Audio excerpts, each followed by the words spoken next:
State your name and your address. My name is Rick Page, 1502 Chauncey Drive, Tarboro, North Carolina. I would like to request that council please make sure that there's an effort to repaint the doors at the electric department that I've been trying to get done for the past 2 years, and have failed to be able to accomplish that. So please put that on the agenda. Another thing that I would ask you to do, I've had a whole lot of discussion with a lot of citizens, and we are getting ready to hire or advertise for a new police chief. I would ask that council revisit the residency requirements for the department heads in the town of Tarboro, and see if we think they should be living in the town or not required to live in the town. And I think these two actions would be very important before we fill that position, to make sure that we're on the right track with what the people of Tarboro want. And I think Councilman Knight said that, or Mayor Pro Tem Knight said that very well, that the citizens of Tarboro are 11,000 strong, and they are the ones that should be speaking up about how we want to see the council run the town. I appreciate your involvement, and I hope we address these two things. I'd also like to look at the insurance reimbursement for people that have insurance that meets the bonus plans of insurance. If there's any way that we can not force them to have that insurance, I appreciate you taking the action to alleviate that situation, and that's all. Thank you very much. Hey, Al Braxton, 2416 Avenue, Tarboro, North Carolina. I'd like to go up here and say a few things. I'm saying this as a citizen, but I'm saying as a citizen that knows some of the things that go on, some of the things that have happened. I will address it. I know, Ms. Jordan, you said you want to hear from the horse's mouth what happened. I was in charge as far as on the shift work that day when the call came out in the radio station. Is that a bad situation? It's a terrible situation. Is it something that can be avoided? Maybe, maybe not. Electronics do fail. Electronics fail. Did I feel on an island? Yeah, it was on an island. I had a rookie that was with one of the victims. A rookie that wasn't even out of training. And nobody knew where he was at. Nobody knew where I was at. But we did what we had to do. We all had cell phones. We got on the phone. We called. We worked things out. It took a while. We got things in order. Now, if we're going to, and I'm coming tonight, I'm on vacation. I apologize for how I look. I'm sorry, but I haven't missed a council meeting, I think, in maybe 1 or 2 in 5 or 6 years now. Because I do want to be involved. And when I get done, I want to be involved even more. But I don't know what the plan is. I haven't talked to the chief, anybody, about what the plan is as far as the radio system. I will say this, if we're going to do a radio system, let's do it right. And it is going to cost money. Let's visit who's going to run it. Let's visit who's going to work in there. Because I'm going to go ahead and tell you, as a person who knows, having one person working in there is not enough. It's not enough to be working in there. If I had that call come in, being on shift, and I ran the communication center for a couple of years, if that call came in, and then another call of the same nature, or if a call came in of somebody having a heart attack, or somebody that needed help, that dispatcher can't answer 2 serious calls at one time. So if we're going to do it, let's be serious about it. You're going to have to spend money to do it. If you're not going to spend the money to do it, there needs to be another way of doing this. It can go to the county, turn it over to emergency management, get with somebody. Let's combine on it, do whatever you have to do. But let's quit sitting here bickering about it, and let's decide what we're going to do and get down to brass tacks and get it done. Because if we're not, all you're doing is you're hurting us. You're hurting me as an officer, and you're going to hurt my officers later on. So that's what needs to be done. Council Braxton, I would say, Yes, sir. I don't want to speak for all council, but I would say I think all of our prudence is to make sure the police department has what they need, the fire department has what they need to do their jobs. Safety is of the utmost to all of us. Yes, Thank sir. you for your comments. Thank you. I thank you for offering solutions, alternatives, and for pointing us in the right direction we need to try to solve whatever the issues are. Thank you so much. Thank you.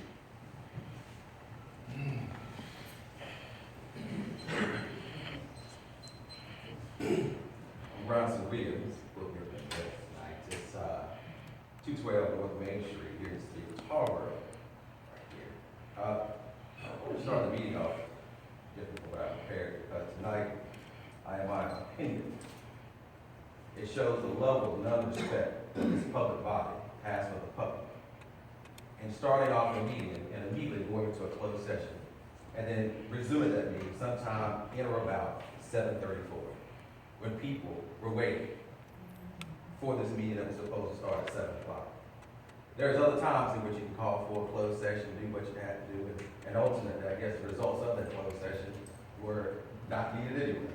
So, yeah, a total waste, but I do encourage the board to respect the public at that time.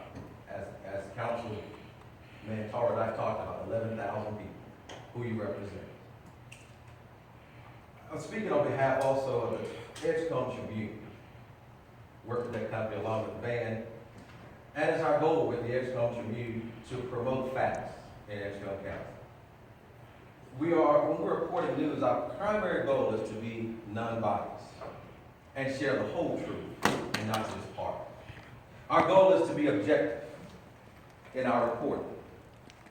To some, it has been apparent that we may have some bias in our reporting. So I say tonight to Tarboro and the citizens that it is my immediate task to work on our non-biased reporting so that we'll begin to be non-biased rather.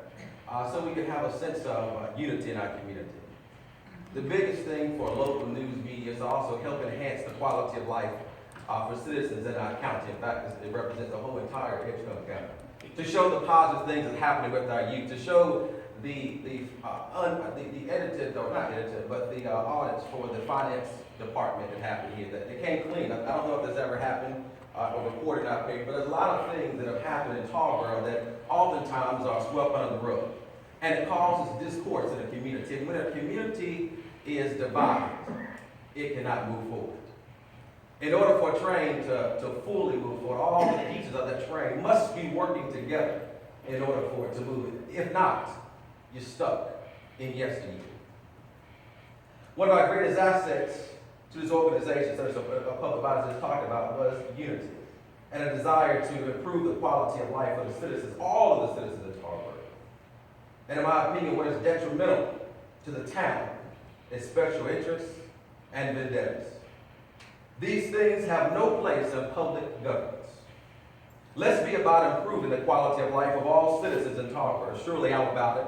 Improving the life of people not just in Edgecombe, but nationally, the state of North Carolina for that matter. One of the things in my Bible, I'm a Christian. So it talks about helping our brother and our sister along the way, so our living won't be in vain. We got to ask ourselves every day, what am I doing to make my neighbor a better person? Because if my neighbor's okay, then I'm okay. Let's talk about the town manager who you just voted or tried to vote to ask for his resignation. When I look at the town manager, Mr. Alan Thornton, had an opportunity to talk to him on 2 occasions. One being, I want clarity of this, maybe the town attorney can help us with this, and that is if the city govern itself in its meetings by the Robert Rules of Order.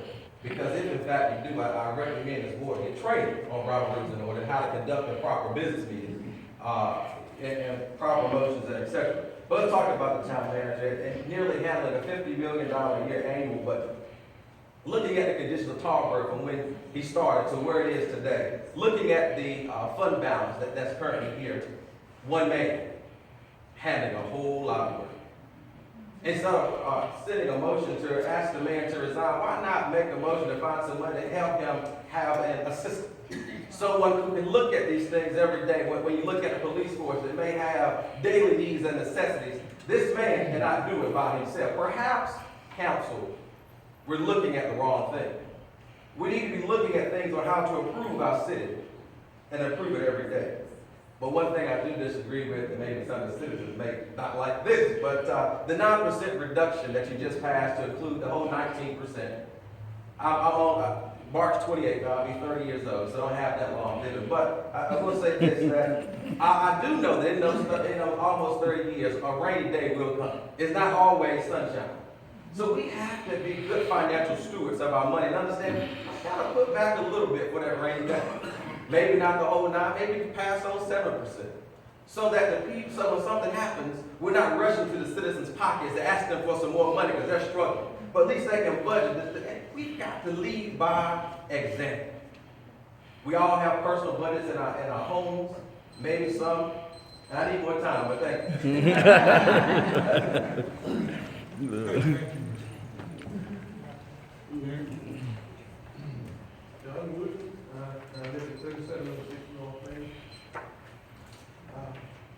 Benjamin. I got your back. I've worked with you in several different organizations here in the town, engaged with the people. That's what we want, that's what we need. Okay, so I got your back. Thanks, sir.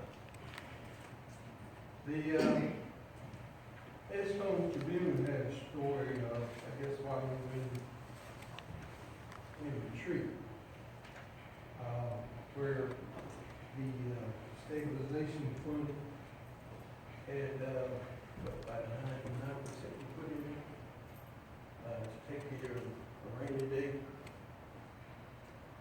I hate to beat the dead horse, but it, you know, I was taught to save a little piggy bank when I was 8 years old.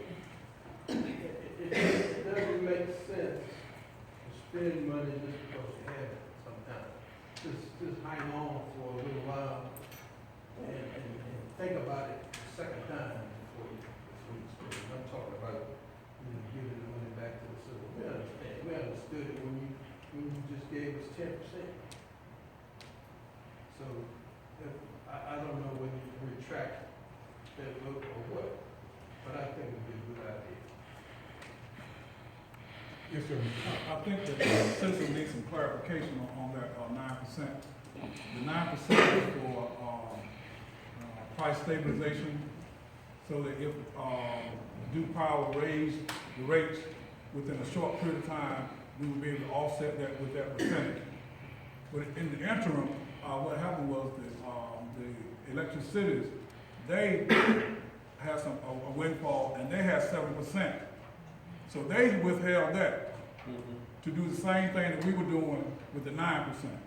Now the 9% was never meant to do anything but to keep the rates down. As far as the reserve to handle any kind of capital expenditure, we have a separate fund for that.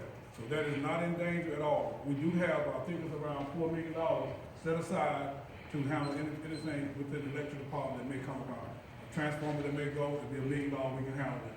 But the rate stabilization fund was for that purpose. But since the electric cities decided to do it at that level, we decided that it was okay in the best interest of the citizens to go ahead and not withhold it to 9% anymore. That was the reason. We still want, it still is something built in to where there won't be a raise until 2020. You see what I'm saying? So our withholding would serve the same purpose as the electric city holding. So it wasn't anything that was, I think, was irresponsible. Just not necessary for us to continue to withhold that money since we had electric cities already doing it. And we do have money in a separate fund for any kind of capital emergency or expenditure. That's just an explanation, not. We won't get into a back and forth. I'm not gonna get into that. You're still on the No, clock. it wasn't an opinion, that's why, I wasn't giving an opinion, I was giving an explanation as to what was I done. appreciate that. Okay. I appreciate that. But, okay, so you explained that you had a reserve fund, right, for replace transformers and poles and Separate things fund. like that, right? Okay. Now, at first you were looking out for the citizens, with the stabilization fund, in case, the rates went up. Okay. Now, I understand that since that decision was made, Duke said that they weren't gonna have an increase, right? Is that right? They weren't gonna have an increase in the electrical rates until 2020? Right. Am I right? Okay. What? That's not correct. Duke did not say that, no, sir. No, Luke Who said? Electric didn't. City is saying that they're not. All right, we get this straight. No, I they- mean, for information. I don't want anybody to hold due progress to say that they definitely did not say. Alright, so, you know, that was my concern, is that, you know, maybe we could have used some of that money that wouldn't be used for the rate stabilization, you know, that had taken, to give us the money back because of the, what, electricity said, that they weren't gonna have any rate increases. I don't know, I use the stock market for an example. You know, it's up one day, down the next. And do we have any reassurance that there's not going to be any increases before we, give the money back to the city? Otherwise, we're gonna end up taking it back. You don't understand. And unfortunately not. There could be an invasion of Crimea like we had the year before that. We just don't know. There could be something take place in the Middle East. Prices go back up. All of this was based upon, in large part, the price of natural gas. That's what I'm saying. So, I'm you know, saying, that's the best information that we have, and the council, in my opinion, act upon the best information we have available to them based upon the assurances that we would not receive a rate increase until 2020. However, if we do, then council will be having that conversation about the need for an increase here for the town of Tarboro and its customers. Thank you, Ms. Wooten. Well, are there any more citizens who request your petition?